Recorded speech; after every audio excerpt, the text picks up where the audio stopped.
Pendant l'évolution, ou durant le développement de la psychologie cartésienne, ou ce qu'on appelle la psychologie normale, ou la psychologie de normalité, l'élément clé dans l'étude de la psychologie chez l'homme, c'était le comportement humain. Dans l'évolution ou dans la psychologie supramentale, ou dans l'évolution de la psychologie, lorsqu'elle atteindra des niveaux de mentation suffisamment avancés pour prendre conscience du lien entre l'homme et les plans subtils, l'élément central sera la possession.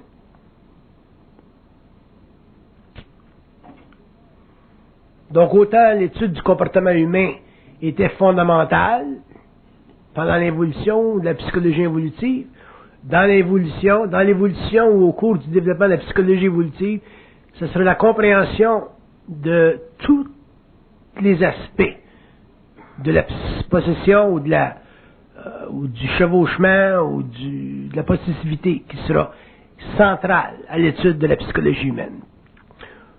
Pourquoi? Parce que à partir du moment où l'homme entre en conscience télépathique, dépendant à quel niveau il vit la conscience télépathique, il se crée chez lui, au début, une soumission à une volonté supérieure. C'est malgré lui-même, vous regardez les grands cas où il y a eu contact avec les plans invisibles, Moïse, je ne sais pas moi, Abraham, et ainsi de suite, l'histoire des grands initiés. Et vous découvrez toujours, dans l'expérience des grands initiés, l'élément de grande soumission.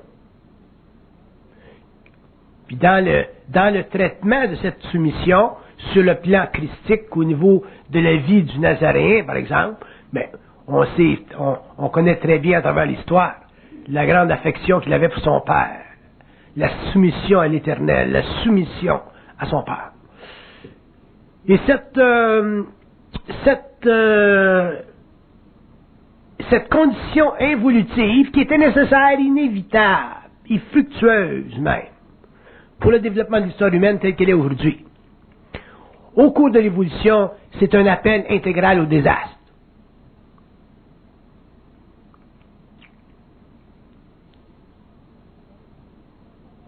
Donc, ce qui fut bon pendant l'évolution, nécessaire, inévitable et même fructueux, dans l'évolution, ça sera un appel au désastre.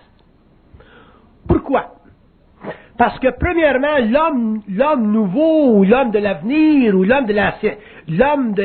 qui aura une conscience mentale, n'appartiendra plus spirituellement à la conscience spirituelle ou religieuse de l'évolution, qu'il appartienne à quelque race que ce soit. Autrement dit, un être qui est en évolution de conscience supramentale, s'il est juif, s'il est arabe, s'il est hindou, s'il est catholique, s'il est de n'importe quelle souche spirituelle, éventuellement, il va être obligé de s'identifier complètement avec lui-même et ne plus s'identifier avec les mémoires de la race. Pourquoi? Parce que l'homme en arrivera éventuellement un jour à créer entre lui et les plants une nouvelle semence qui alimentera les plans astraux, donc qui alimentera les plans de la mort, et c'est pour ça qu'on dit que l'homme nouveau sera réellement le grand régisseur du monde de la mort. Il ne faut jamais oublier que les morts voient, que les morts nous voient, que les morts nous entendent, que les morts sont en contact télépathique, psychique, sympathique avec l'homme, même si l'homme n'en est pas conscient. Mais ce qui se passera sur la Terre au niveau de la conversion des énergies astrales et mentales de l'homme créera dans les mondes astraux, donc dans les mondes de la mort, une très très grande transformation. Et déjà aujourd'hui, les plans astraux sont avertis des grands changements qui doivent venir sur la Terre au cours de l'âge du Verseau. Et ça ne fait pas nécessairement leur affaire.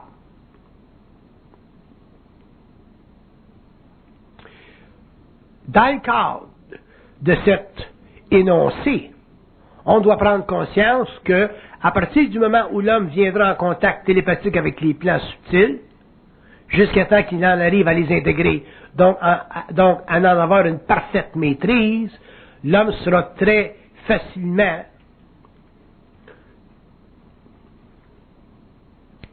dominable. Il sera certainement testé dans son lien avec l'invisible. C'est pour ça que la compréhension de la possession ou de la possessivité ou du chevauchement, c'est fondamental au développement de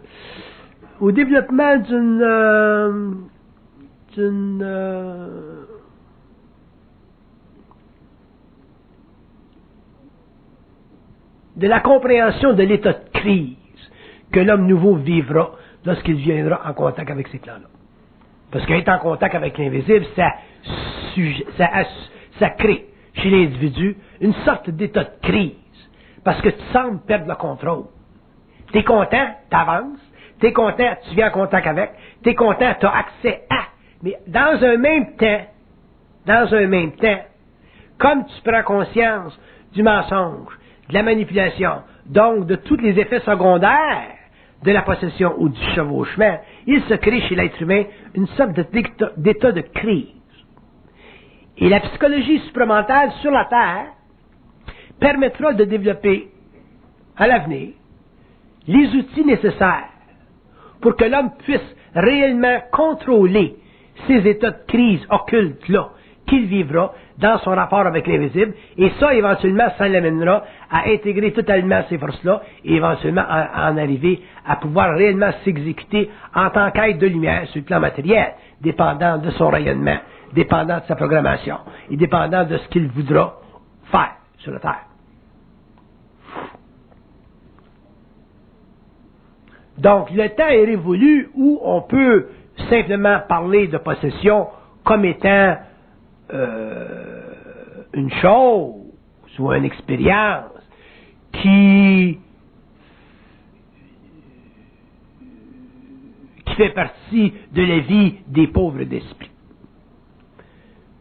Ce ne sont pas simplement les pauvres d'esprit qui connaîtront la possession ou la possessivité ou le chevauchement, mais des êtres extrêmement avancés qui viendront en contact avec des états de conscience, donc avec des entités dont le pouvoir de mettre en vibration l'être sera très grand. Vous savez, imaginez-vous, si vous voulez, dans la mesure où vous pouvez le faire, imaginez-vous qu'un archange décide de mettre en vibration un être humain. Il n'y a rien à son épreuve. Les êtres qui ont mis en vibration le Nazaréen, les êtres qui ont mis en vibration les grands initiés qu'on a connus durant la période de la Bible, c'était des archanges. Autrement dit, c'était des êtres qui ont le pouvoir sur la terre de dominer complètement l'âme. Ce qui n'est pas le cas avec les âmes. Une âme n'a pas le pouvoir de complètement dominer une âme. Mais un archange, surtout à ce niveau-là, a le pouvoir de complètement dominer une âme. Donc, le niveau de possessivité ou de chevauchement devient extrêmement élevé et très grand. Et en général, c'est ça qui crée, dans notre expérience planétaire, des initiés tels que le Nazaréen, tels que les anciens initiés de la Bible, parce que le courant d'énergie qui saisit le mortel est tellement grand que l'ego n'a plus de place. C'est-à-dire que l'ego se voit totalement dépersonnalisé pour finalement réapparaître en tant qu'une unité parfaitement homologuée. Mais demeure le fait, à cause de ce que nous savons aujourd'hui, et à cause de ce que nous découvrirons demain, et à cause de l'évolution, et à cause des lois de la liberté, et à cause du mensonge cosmique, demeure le fait que l'homme doit un jour devenir un être libre. Et pour devenir libre, dans le cadre d'une possessivité ou d'un chevauchement quelconque, surtout à partir des plans supérieurs, il faut que l'homme soit prescrit une façon d'agir. Et il ne peut pas être prescrit cette façon d'agir-là à partir des plans subtils, Parce que les plans subtils ne se sont jamais donné le rôle d'instruire l'homme. L'homme doit s'instruire de lui-même. Mais comment l'homme s'instruit de lui-même s'il est en contact avec des plans parallèles? Et que ces plans-là ne l'instruisent pas. L'homme s'instruit par la distillation de sa lumière. C'est par la mise en vibration de sa lumière, de plus en plus libérée du pouvoir de domination des entités, à quelque niveau que ce soit, qui va permettre finalement à l'âme de secouer son périsprit, c'est-à-dire de secouer sa mémoire et de finalement pouvoir traiter avec les entités d'une manière égalitaire, dans ce sens que l'homme ne sera plus possédé en vertical, l'homme vivra un lien horizontal avec ces entités-là, et c'est ça que j'appelle la fusion consumée. Quand l'homme aura une fusion consumée, l'homme aura mis complètement fin à son initiation, et à ce moment-là, il sera totalement libre de vivre sur le plan matériel, de vivre sur le plan morontiel, de s'exécuter sur le plan astral, et de pénétrer à volonté les archives du mental qui font partie des dimensions psychiques de la volonté cosmique qui saisit l'âme pour l'instruire par vibration et lui donner ce qu'on appelle la conscience. La conscience, c'est pas un phénomène acquis. Pour qu'il y ait conscience dans une âme, il faut qu'il y ait une perception d'une lumière qui se traduit dans une manifestation égoïque, qui est reçue par l'entité biologique comme étant une pensée, ou comme étant un rêve, ou comme étant une perception subliminale, ou comme étant quelque chose qui fait de lui un être plus grand au-dessus du royaume des animaux. Donc, pour que l'homme puisse bénéficier de cette conscience, mais pas à des niveaux subalternes, pas à des niveaux involutifs, pas à des niveaux où il est totalement sans conscience, pas à des niveaux où il sait qu'il n'a pas contrôle sur sa destinée, pas à des niveaux où il sait l'empire de sa programmation, pas à des niveaux où il sait qu'il n'est pas capable de transformer sa vie dans un clin d'œil. Et pour que l'homme puisse le faire, il faut qu'il se donne l'autorité de le faire. Mais il ne peut pas se donner l'autorité de le faire s'il n'a pas brisé l'autorité des sphères. L'homme doit briser l'autorité des sphères s'il veut un jour se donner l'autorité de faire dans sa vie ce qu'il veut, dépendant de sa vibration, dépendant de son évolution, dépendant de son niveau d'intelligence, dépendant de sa lumière. Donc, c'est pas suffisant pour l'homme d'être un être lumineux. Il doit avoir le contrôle de sa lumière. Parce que la lumière de l'âme, qui est un rayon, est facilement dominée par les instances systémiques qu'on appelle des guides spirituels ou des êtres de lumière ou des ajusteurs de pensée. Et c'est là que l'homme doit un jour, ou devra un jour, entrer en confrontation avec tout ce qui appartient à la mémoire de la race. Vous n'avez pas d'idée ce que ça veut dire. Vous ne savez pas ce que ça implique. Mais un jour, au fur et à mesure où vous avancerez, vous commencerez à réaliser ce que ça implique, le pouvoir de la mémoire de la race sur vous en tant qu'égaux. Nous autres, au Québec, on est chanceux dans un sens parce que on est entre l'Europe et l'Amérique. On a vécu notre évolution tranquille.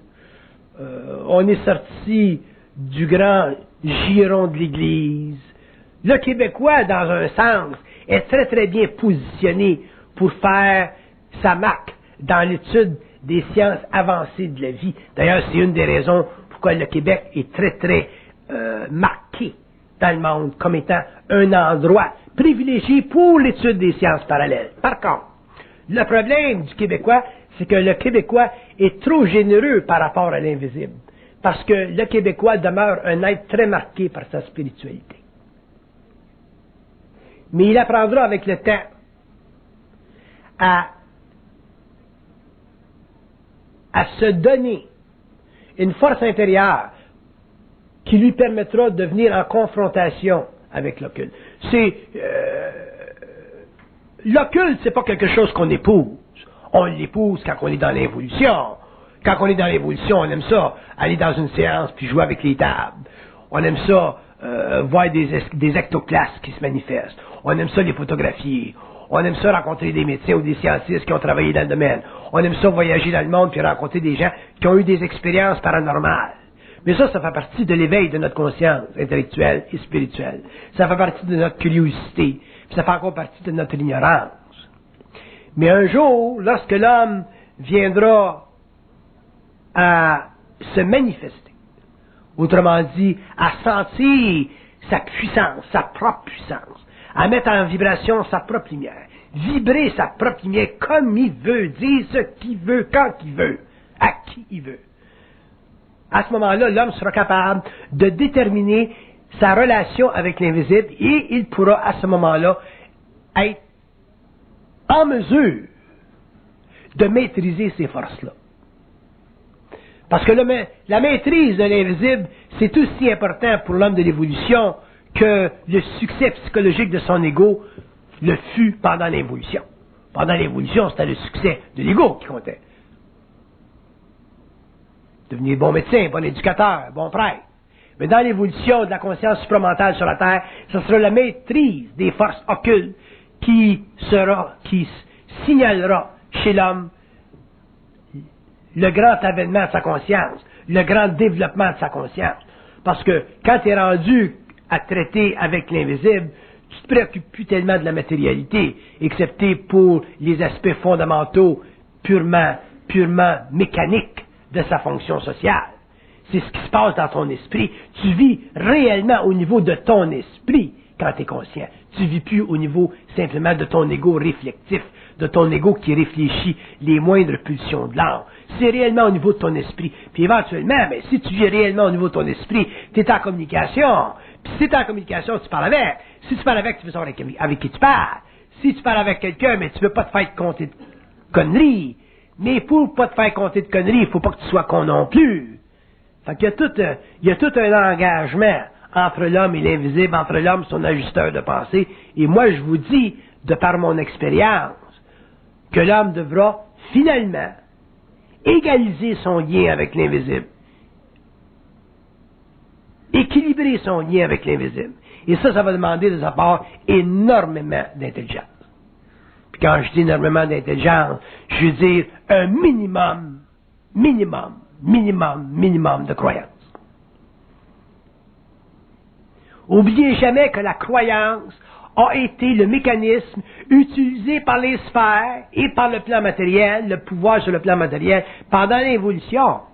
La croyance, c'est l'acheminement de l'homme vers l'abolition de sa conscience réelle. À partir du moment où un homme croit, il est automatiquement assujetti dans sa conscience à une domination ou une autre. Alors, par rapport au plan matériel, au plan occulte, c'est encore pire, parce que le niveau de manipulation est extraordinairement amplifié. C'est intéressant de parler avec eux autres. C'est le fun de parler avec eux autres. C'est beaucoup d'intelligence reçue parler avec eux autres. C'est beaucoup de compréhension parler avec eux autres. Mais d'un autre côté, c'est beaucoup de travail pour en arriver à parler avec eux autres d'une manière intelligente. Sans qu'on soit, nous autres, les humains, toujours victimes, sans qu'on soit toujours prisonniers à travers nos émotions qu'ils utilisent ou à travers nos pensées qu'ils utilisent.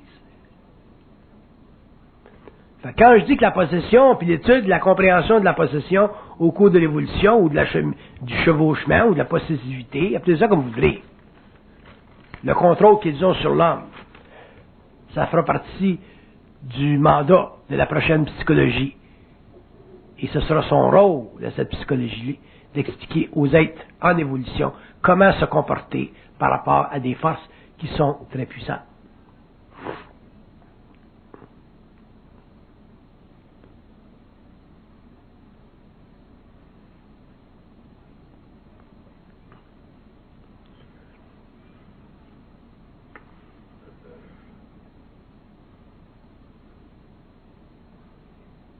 Si l'homme était réellement conscient que la pensée vient d'ailleurs, son comportement psychologique serait totalement altéré.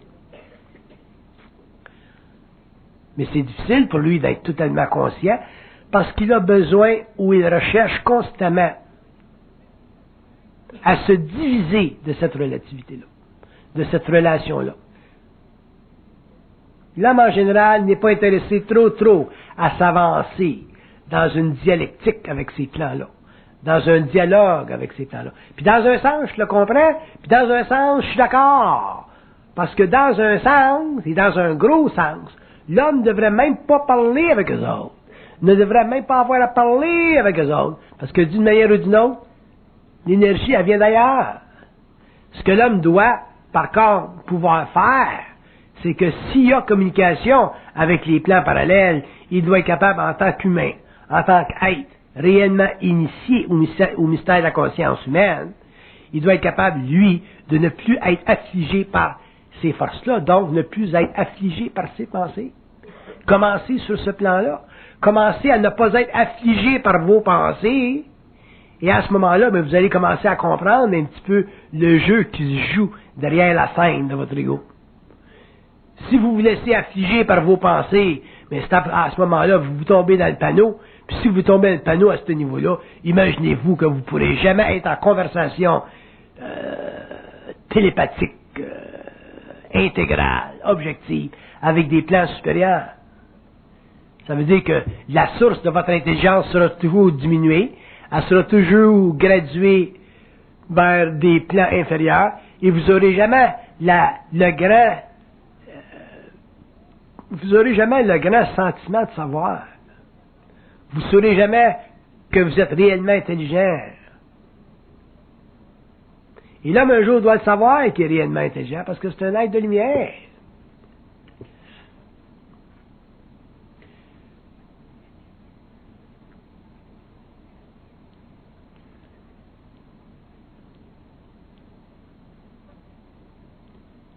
Donc la possession, c'est une chose qu'il va falloir regarder de près. Puis réaliser jusqu'à quel point on la vit, jusqu'à quel point elle nous impose sa volonté. Il y a quelque chose chez soi, chez l'homme, qui impose sa volonté, même si vous êtes inconscient. Moi, je me rappelle quand j'étais jeune, il y a des choses que j'ai faites malgré moi-même. Je disais, ah, j'ai fait ça malgré moi. C'était plus fort que moi. Le plus fort que moi. Puis tout le monde a vécu ça quelque part dans le temps. C'est plus fort que moi. C'est la possession. Que ce soit de la possession à partir de l'astral, que ce soit de la possession à partir du mental, ça n'a pas d'importance, c'est la possession. Il n'y a rien qui est supposé d'être plus fort que vous. Autrement dit, si vous vivez le plus fort que moi, si vous vivez l'expérience qui vous fait croire que c'est plus fort que vous ne pouvez pas faire autrement, vous ne pouvez pas passer à côté, vous êtes chevauché. Donc, si l'étude de la possession ne fait pas partie de la psychologie supramentale un jour, les hommes continueront à être chevauchés, et de plus en plus, et l'homme n'en arrivera jamais à contrôler ces forces-là. Parce qu'une chose que l'être humain découvrira au cours de l'évolution, l'être humain découvrira que de l'intelligence, c'est simplement de l'énergie, et que ça n'a aucune personnalité. Ça n'a aucune personnalité d'intelligence. Vous autres, quand vous êtes intelligent, vous pensez que votre intelligence a de la valeur. Vous allez dire, ah, j'ai fait un bon coup. Ah, regardons ça, si j'ai fait un bon mouvement aux échecs. J'étais intelligent. Mais dans le fond, c'est simplement un mouvement de vibration. Ce qui vous donne l'impression d'être intelligent, c'est la réflexion qui se crée en vous par ce rayon-là, qui s'imprime dans votre corps mental et qui vous met en présence de vous-même parce que vous avez l'insécurité de ne pas être intelligent. Quand vous vous croyez intelligent, c'est parce que vous avez l'insécurité de ne pas être intelligent. Si vous étiez intelligent réellement, dans le sens que le rayon passe et ne crée pas dans votre ego de réflexion, vous n'auriez jamais d'impression d'être intelligent. Jamais. Vous n'auriez pas l'impression d'être intelligent. Vous auriez l'impression d'être créatif, mais jamais d'être intelligent. Un homme intelligent n'a jamais l'impression d'être intelligent, mais un homme qui n'est pas intelligent a toujours l'impression d'être intelligent. C'est intéressant.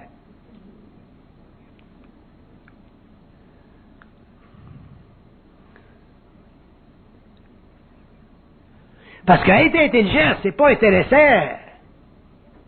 C'est une grosse job, être intelligent. C'est comme la chanflure, elle coule tout le temps. Tu vas arrêter la chanflure, puis elle est toujours là. Puis ça prend des années pour en arriver à contrôler la chanflure. Fait qu'être intelligent, c'est pas le fun. Tu travailles tout le temps. Tu as toujours quelque chose à dire. Tu peux toujours expliquer quelque chose. Tu as toujours le dernier mot. Tu es toujours devant les autres. Tu as de la voyance. Tu peux voir 200 ans à l'avance, 50 ans à l'avance, 100 ans à l'avance. Tu peux savoir quand est-ce que tu vas crever. C'est plate être intelligent. C'est pas le fun. Il n'y a rien là-dedans.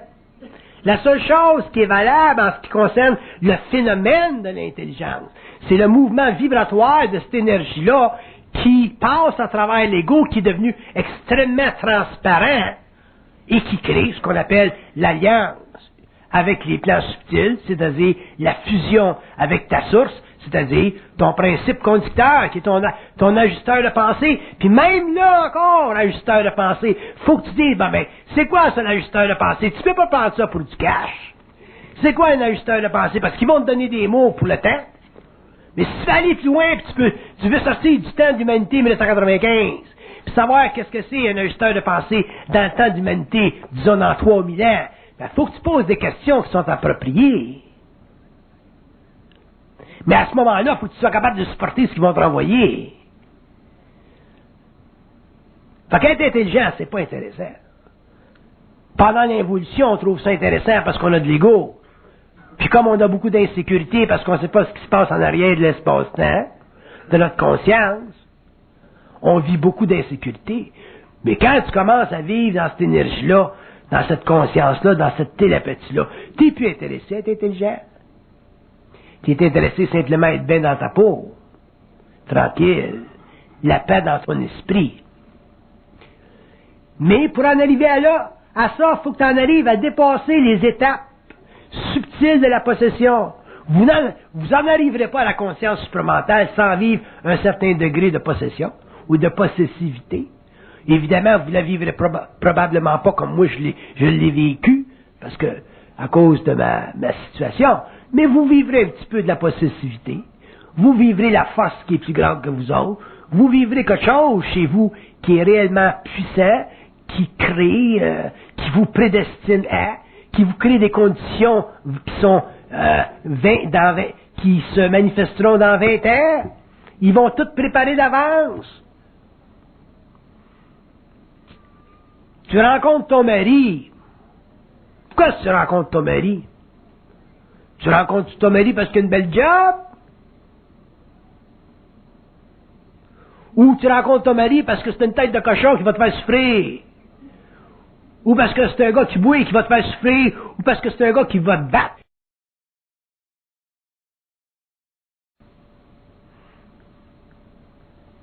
Pourquoi tu rencontres ta femme?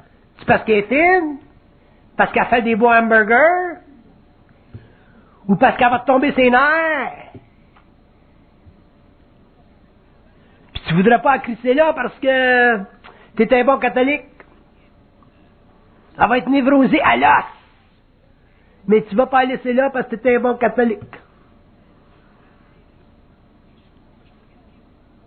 Fait pourquoi est-ce que tu rencontres le patron? Quand l'homme va commencer à réaliser que tout est planifié d'avance, everything is written on the wall, and we have to read what's written on the wall. À ce moment-là, c'est là que tu réalises que, hop, il y en a pas mal, de chevauchements. Même quand tu es inconscient, il y en a un petit peu de possession. Tu le vis pas comme quand tu es conscient. Tu n'es pas conscient des chiens de l'autre bord, mais ils sont là. Le seul problème, c'est que pendant l'évolution, on les aime, les chiens. On les prie.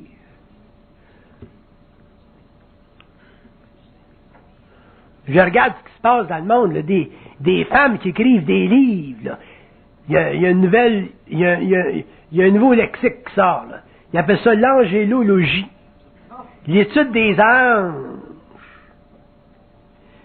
Quand tu commences à lire ça, ça sent comme une parfumerie là-dedans. C'est parfumé. Imagine-toi, il y en a de la possession là-dedans, il y en a du chevauchement là-dedans. Imagine-toi, moi, si je rencontrais une bonne femme de même, et je dirais, bon, mais ça, c'est une entité qui vient du bas astral, ça s'appelle telle affaire, il est mort telle année, puis là, je dirais, mais oui, on va y parler ensemble, moi, pis toi. Hein?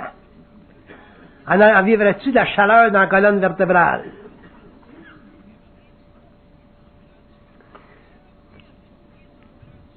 Mais ça fait partie de l'évolution de la psychologie. C'est bon que les gens au moins soient capables d'écrire ça aujourd'hui sans passer au budget. Il n'aurait pas fallu que tu écrives sur l'angélologie au 15e siècle. Surtout en Espagne, il t'a renvoyé, tu sais. Mais au moins, le monde écrive. Mais un jour, il va falloir que ces gens-là aillent un petit peu plus loin, qu'ils puissent parler avec ces anges-là, puis dire, ben d'où tu viens? Comment tu t'appelles, mon sacrement? Mais avant de pouvoir parler de même, parce que moi je suis pas fin, là, mais avant de pouvoir parler de même, il faut voir qu'ils aient transmuté leurs émotions un petit peu, pas trop de spiritualité, mais ça fait partie de l'évolution.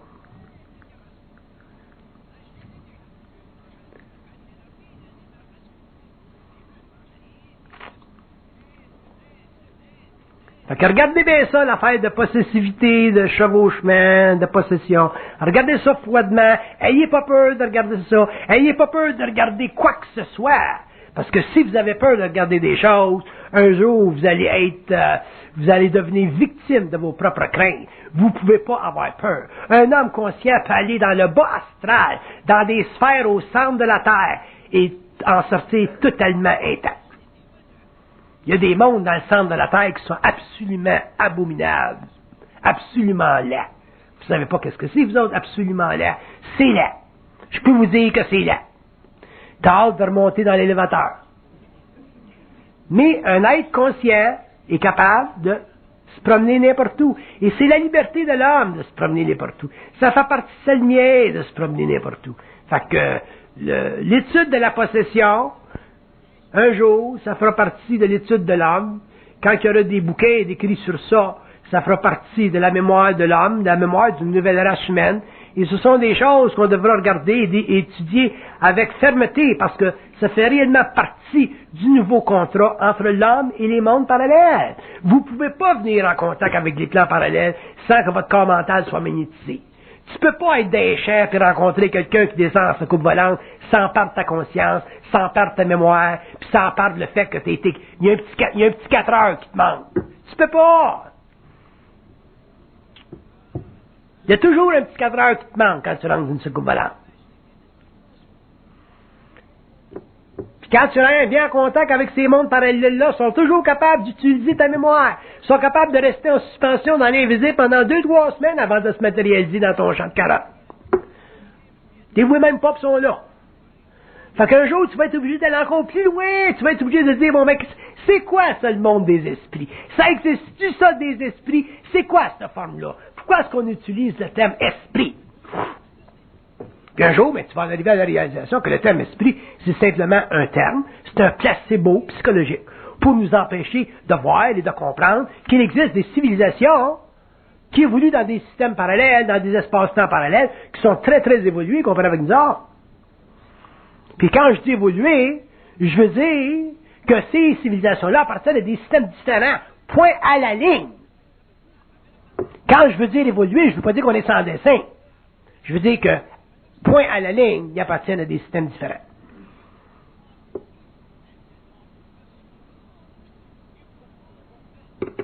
C'est pas parce qu'un gars arrive ici d'une navette spatiale qui est plus intelligent que nous autres. Dans le sens de l'intelligence que je vous parlais tout à l'heure. Dans le sens qu'il y a plus de lumière que nous autres. La seule chose, c'est qu'on est encore magnétisable par ce gars-là, par cette entité-là, matérialisée. Pourquoi? Pourquoi? Parce qu'on a peur. On a peur. Premièrement, il n'est pas beau comme nous autres, il n'y a pas de rouge à lèvres, il a des grands yeux, tu regardes là-dedans, sacrément, c'est comme regarder dans le lac Huron. Il te parle pas, ça n'a pas de bouche, c'est tout mal fait. Ça communique rien que par télépathie, des petites oreilles, c'est gros comme des crottes. Des nez, c'est rien que des petits amoncellements de peau. Les doigts, on n'en parle pas. Il manque plus le zizi. Fait que c'est évident qu'on a peur.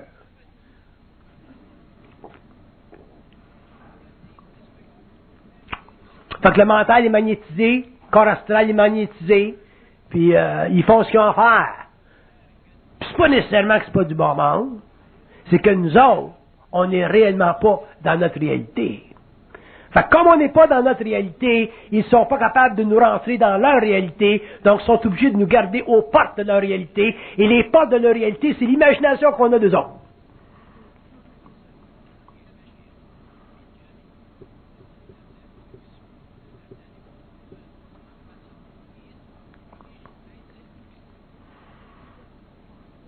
Avez-vous déjà pensé qui c'est qui crée vos rêves?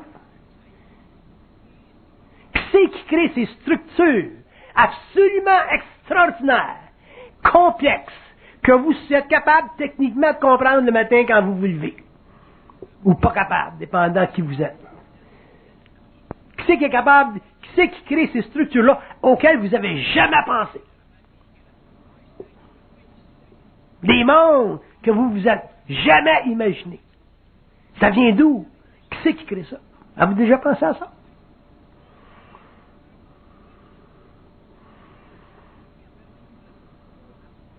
C'est difficile pour vous autres de vous imaginer qu'il y a du monde, dans des mondes, qui s'occupent simplement de ça. C'est leur job.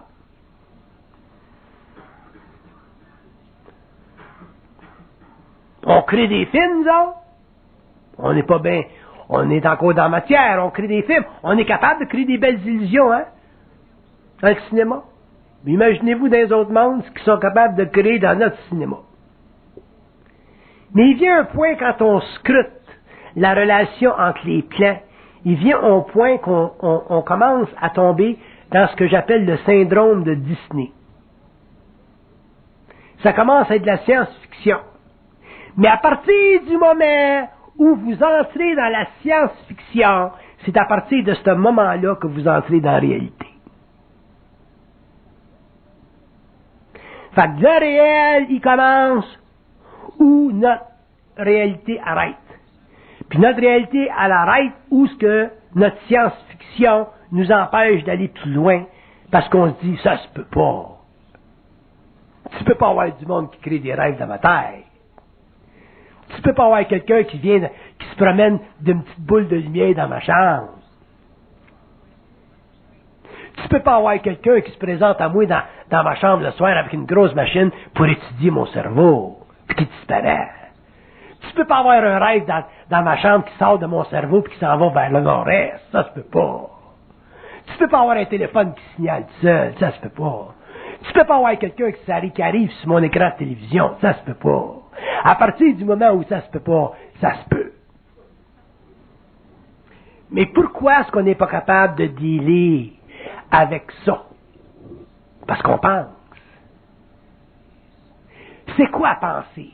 Penser, c'est utiliser la mémoire morte d'une race qui sert à garder la mémoire morte d'une autre race qu'on appelle les morts en vie en relation avec nous autres. Chaque fois qu'on pense, on alimente les morts. Les morts vivent à travers de nous autres. Les morts n'ont pas de contact avec la source. C'est ça, être mort.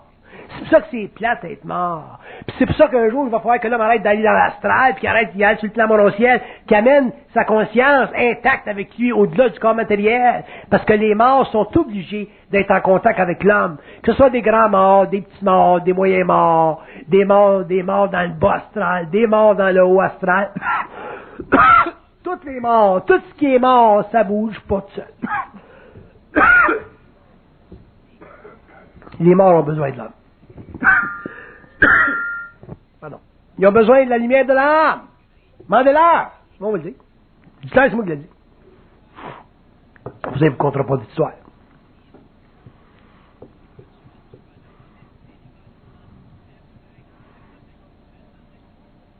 Il n'est pas supposé d'avoir de mystère dans la conscience humaine.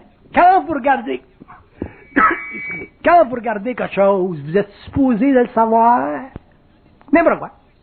Vous regardez Dieu, vous êtes supposé savoir qu'est-ce que c'est cette affaire-là. Vous regardez l'île du paradis, vous êtes supposé savoir qu'est-ce que c'est. Vous regardez les mondes parallèles, les mondes universels, les éternels, vous êtes supposé savoir qu'est-ce que c'est. Il n'y en a pas de condition à la conscience humaine ou à la science de la lumière. S'il y en a, c'est parce que vous la créez vous-même.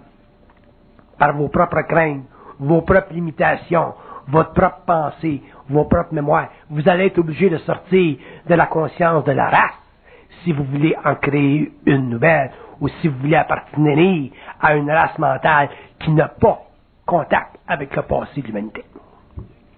C'est pour ça que vous devrez étudier le phénomène de possession. Pas dans un sens négatif, pas dans un sens que ça crée de la crainte,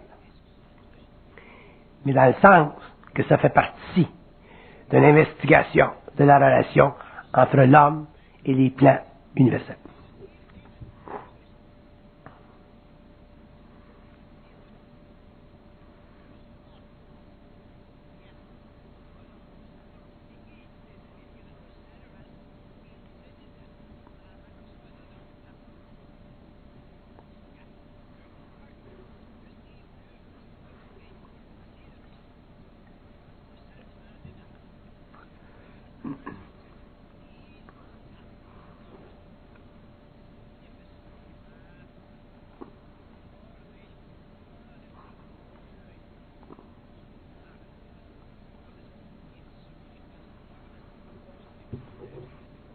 Je vous donne une transmission directe à partir du plan mental concernant la possession.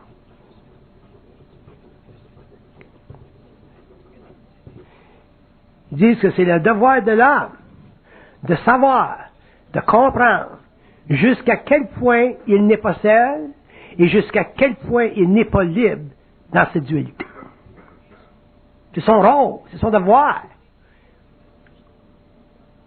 À partir du moment où on sait qu'on pense qu'il pense, qu'on est capable d'être en communication télépathique intérieure, on doit savoir tout de cette intelligence-là. Sinon, elle devient notre ennemi.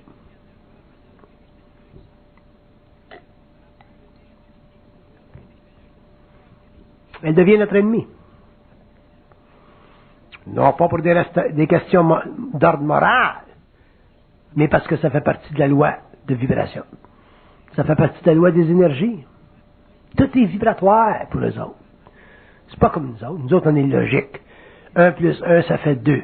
Pour eux autres, 1 plus 1, ça peut faire 3, 4, 5.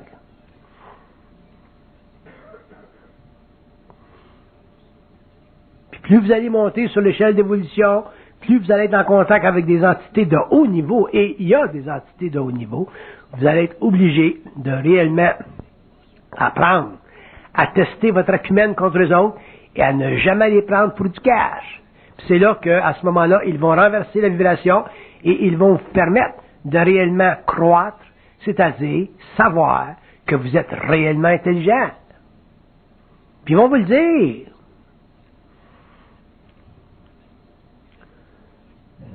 Jamais les aimer. L'amour, c'est fait pour l'homme. Aimez les hommes. Aimez-vous les uns les autres. Mais aimez jamais cette gang-là en haut. C'est ça la différence entre les initiés de l'évolution et les initiés de l'avenir.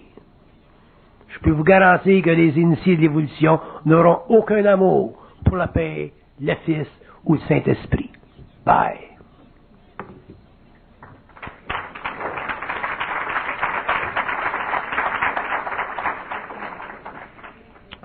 Pas parce que le Père n'est pas fait. Pas parce que le Fils n'est pas grand. Pas parce que le Saint-Esprit n'est pas intelligent. Mais parce qu'ils font toutes partie des mêmes lois cosmiques. Ils font toutes partie du mensonge cosmique. Tant que l'homme n'est pas lui-même éveillé à sa propre réalité. Et à ce moment-là, la relation entre l'homme et la Trinité change. Elle change. Quand la relation entre l'homme et la Trinité change, l'homme devient le centre du triangle. L'âme, la lumière de l'âme, l'être cosmique, systémique, humain, matérialisé, incarné avec un homme libéré de son périsprit, devient le centre du triangle. Quand l'homme conscient, en fusion, parle au Père, puis quand tu parles au Fils, puis quand tu parles à l'Esprit, à quoi vous pensez qu'il parle? Il parle à tout ce qui domine. Et quand un homme est capable de parler à tout ce qui domine, qu'est-ce qui se produit? Il devient libre. Et quand l'homme devient libre, la transmutation du Père, du Fils, de l'Esprit est faite. La consubstantialisation de ces trois êtres cosmiques-là, en symbologie métaphysique, représente l'homme éternellement unifié à sa réalité, c'est-à-dire l'homme capable d'assurer que la race des humains qui viendra pour les 2500 prochaines années, puis ensuite pour les 700 quelques années, jusqu'à l'évolution jupitérienne, soit une race d'êtres anoblis, libérés des chaînes karmiques de la planète, donc libérés des chaînes de l'évolution, donc des êtres qui ne feront plus partie des anciens contrats systémiques qui ont voulu que la Terre soit une planète en quarantaine. Le début de la libération de la Terre en tant que planète en quarantaine commencera avec la 6e race racine, se finira avec la 7e race racine, et l'homme ensuite n'aura plus besoin de la Terre pour éveiller ses instincts naturels, c'est-à-dire sa capacité de se voyager à volonté en forme séraphique dans le cosmos local, toujours aidé de son ajusteur de pensée qui deviendra pour lui son allumeur de vie.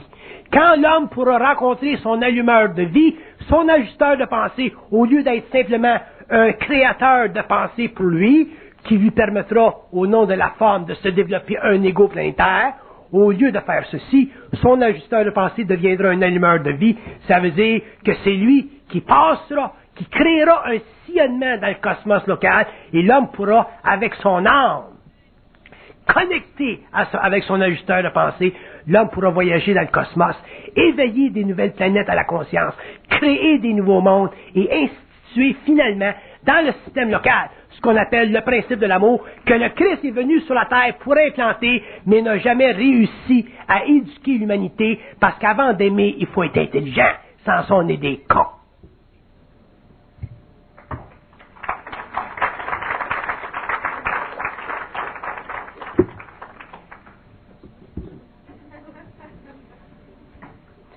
Si vous n'êtes pas capable, je ne parle pas à vous autres nécessairement, je parle à l'homme. Si l'homme n'est pas capable un jour d'aimer avec intelligence, l'amour sera simplement astral. L'amour ne fera pas partie de ta conscience mentale et l'amour ne pourra pas électrifier son esprit, c'est-à-dire que l'homme ne pourra pas participer avec d'autres esprits sur le même pied d'égalité que sa conscience.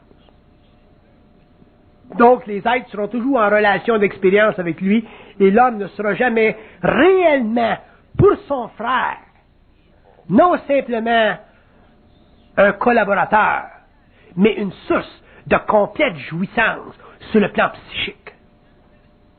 Pour qu'un homme soit une source de complète jouissance sur le plan psychique, mental, de sa conscience morontialisée, il faut qu'il aime, mais il faut qu'il aime avec intelligence.